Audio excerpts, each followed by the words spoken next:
میں نے جو ہے نا جاگتی حالت میں شہیدوں کے خون کی خوشبو سونگھی ہے. اسباب کی دنیا میں ممکن ہے یہ, اور ایک نہیں, بہت سارے شہیدوں کے خون کی خوشبو, اور سنگھائی بھی ہے, روئی لے کر آ گیا سب کو سنگھائی میں نے, جو میرے بیان میں بیٹھتے تھے, پرانی بات ہے.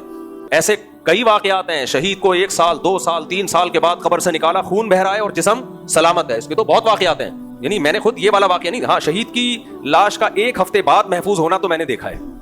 یعنی 1 ہفتے بعد لاش ملی ہے تو بالکل سیف محفوظ تھا, تو کوئی کیمیکل نہیں تھا, کچھ بھی نہیں, اور خوشبو بھی آ رہی تھی, اسکن سے خوشبو آ رہی تھی. اب اگر میں یہ واقعہ بیان کرتا ہوں, آپ کے مفتی صاحب کہانیاں سنا رہے ہیں, بھائی آپ کو اگر لگتا ہے مفتی صاحب جھوٹے ہیں تو آپ نہ مانو, کوئی اس سے اسلام میں کوئی نقصان نہیں ہے. لیکن اگر آپ کو خیال ہے کہ بھائی مفتی صاحب جھوٹ, قرآن ہاتھ میں رکھ کے جھوٹ نہیں بولیں گے, تو آپ مان لو. لیکن اس پہ یہ نہیں بنتا کہ مفتی صاحب شرک پھیلا رہے ہیں, یا مفتی صاحب کے بیانات شرک سے بھرے ہوئے ہیں, فضائل اعمال شرک سے بھری ہوئی ہے. بھائی مفتی صاحب کہہ رہے ہیں یہ کس کی قدرت ہے؟ اللہ کی.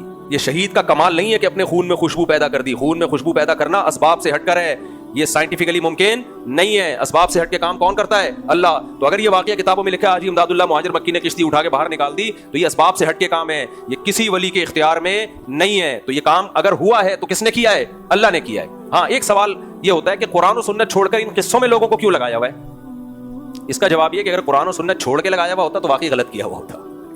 لیکن قرآن و سنت پہ لانے کے لیے اگر لگایا ہوا ہے کہ دیکھو اللہ کے ولی کے ہاتھ پہ کیسی کیسی کرامتیں ظاہر ہوتی ہیں, دیکھو شہیدوں کے خون سے کیسے خوشبو آتی ہے, تاکہ لوگوں کو شہادت پہ موٹیویٹ کیا جا سکے, لوگوں کو ولی اللہ بننے کی ترغیب دی جا سکے, تو پھر یہ قرآن و سنت کو چھوڑ کے نہیں قصے سنائے جا رہے, یہ قرآن و سنت پہ لانے کے لیے قصے سنائے جا رہے ہیں. جیسے قرآن و سنت خود بھی تو ایسے قصے سناتا ہے نا,